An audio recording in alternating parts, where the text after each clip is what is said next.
দর্শক আসসালামু আলাইকুম। আশা করি আপনারা অনেক ভালো আছেন।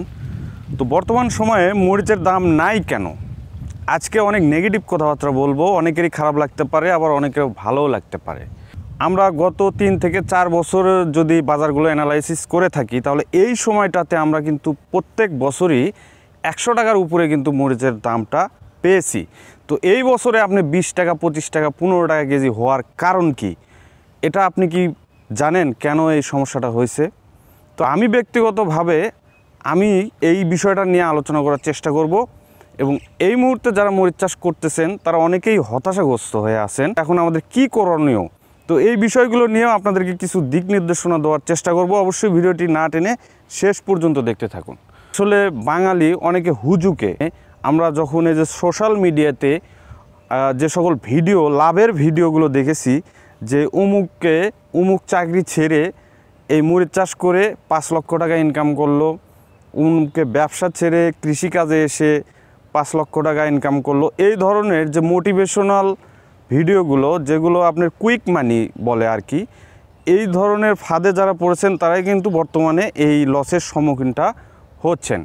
যে অবস্থাতেই ছিলেন, চাকরি বলেন, ব্যবসা বলেন, এই জায়গা থেকে একদম মুভ করে আপনারা যে এই কৃষিকাজে এসে এখন এককভাবে আপনারা এখানে ইনভেস্ট করছেন এবং নিজের শ্রম, মেধা সব কিছু দিয়েছেন, তো তারাই কিন্তু এই সমস্যাটাতে পড়েছে। তো এখানে কৃষিকাজে অনেকগুলো সমস্যা আছে। আপনি যদি কৃষিকাজে একটা ধরেন মরিচ নিয়েই কথা বলি, আমি মরিচ নিয়ে বেশি কথা বলে থাকি। তো মরিচ চাষ করতে গেছেন, এখানে আপনার চাষটা ভালো হয়েছে, আপনি ভালোভাবে চাষ করতে পারছেন, কিন্তু বাজার দর নেই, এটা একটা কারণ। আরেকটা আছে, আপনি মরিচ চাষ করতে পারেননি কিন্তু বাজার আছে, এইখানে আরেকটা কারণ। এখানে কিন্তু দুইটা জিনিস আপনার মনে হবে। চাষ করতে পারছে, বাজার পায়নি, সে ভাববে যে এই বছর আমি চাষ করছি, বাজার ছিল না, এই জন্য আমি লাভবান হতে পারিনি। এটা রাইট, ঠিক আছে, কিন্তু নেক্সট টাইমে কিন্তু আবার আপনি চান্স নেবেন।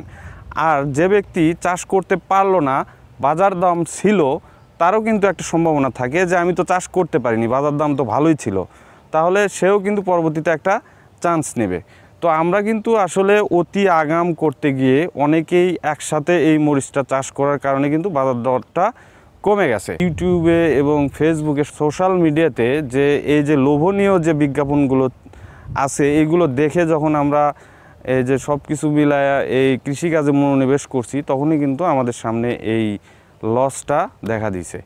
এই যে আপনি লাভের হিসেব শুনছেন, লাভের হিসেব দেখানোটা খুবই সহজ। আমি এখানে দাঁড়িয়ে আপনাকে 1 বিঘা জমিতে কত টাকা ইনভেস্ট করবেন, কত টাকা লাভ করবেন, সব কিছু কিন্তু এখানে আমি বলে দিতে পারবো। কিন্তু এটা কিন্তু বাস্তব পক্ষে এর উল্টোটা হয়ে যায়। এখানে দেখা যাচ্ছে যে 100 জনের ভিতরে 2 থেকে 3 জন এই লাভের হিসেবটা করতে পারে। এই যে এখন আপনি লস খাচ্ছেন, এই লসের হিসেব কি এখন কেউ করবে? আপনার লসের ভাগ কি কেউ নেবে? এই দিন শেষে কিন্তু এই লসটা আপনারই, লাভ হলেও আপনার, লস হলেও আপনার। এখন আমাদের সমস্যাটা কোথায়? সমস্যা হচ্ছে আমরা যারা বাংলাদেশের মানুষ, আমাদের কিন্তু কৃষির প্রতি একটা দুর্বলতা রয়েছে এবং একটা সফট কর্নার রয়েছে, যেটা কাজে লাগিয়ে অনেকেই কিন্তু ব্যবসা করছে। তো আমাদের সাবধান থাকতে হবে, আমাদের বুঝতে হবে, জেনে বুঝে কৃষিকাজ করতে হবে। আপনি যে পেশাতে আছেন, এই পেশাতে থেকে আপনি যদি কৃষিকাজ করতে চান, তাহলে ওই পেশার পাশাপাশি অল্প কিছু দিয়ে আপনি শুরু করবেন। অল্প কিছু পরীক্ষামূলকভাবে, যে কোনো সবজি হোক, মরিচ, বেগুন, শসা, করলা, যেটাই হোক, আপনি অল্প কিছু দিয়ে শুরু করবেন। সেখান থেকে যদি ভালো কিছু আসে, ভালো প্রফিট আসে, ভালোভাবে চাষ করতে পারেন, শিখতে পারলেন, এরপরে ধীরে ধীরে আপনি মানে বেশি করার চেষ্টা করবেন। একেবারে যে আপনি চাকরি ছেড়ে কৃষিতে চলে আসবেন, ব্যবসা ছেড়ে কৃষিতে চলে আসবেন, তাহলে এটা আমি মনে করব যে বড় ধরনের একটা ভুল সিদ্ধান্ত। তো যেটাই করেন না কেন, সিদ্ধান্ত আপনার, লাভ হলেও আপনার, লস হলেও আপনার। তো এই জন্য আপনাকেই সঠিক সিদ্ধান্তটা নিতে হবে। একটি বিষয় আপনাদেরকে ক্লিয়ার করার চেষ্টা করব, সেটা হচ্ছে বর্তমান সময়ে মরিচের বাজারটা কম। তো যারা এই মুহূর্তে মরিচ চাষ করতেছেন, তো তাদের জন্য আমার একটি মেসেজ থাকবে, এই সময় যে দাম কম, 1 মাস পরে যে দাম বাড়বে না, এটার কোনো কিন্তু আপনি নিশ্চয়তা দিতে পারবেন না। অবশ্যই দাম বাড়তে পারে কিংবা আরও কমে যেতে পারে। তো এটা আসলে বাজারের উপর ডিপেন্ড করে। এবং বাংলাদেশের ভৌগোলিক অবস্থা, কিছু কিছু এলাকায় নিচু, সেখানে বৃষ্টি এসে সেই ফসলগুলো কিন্তু নষ্ট হয়ে যেতে পারে।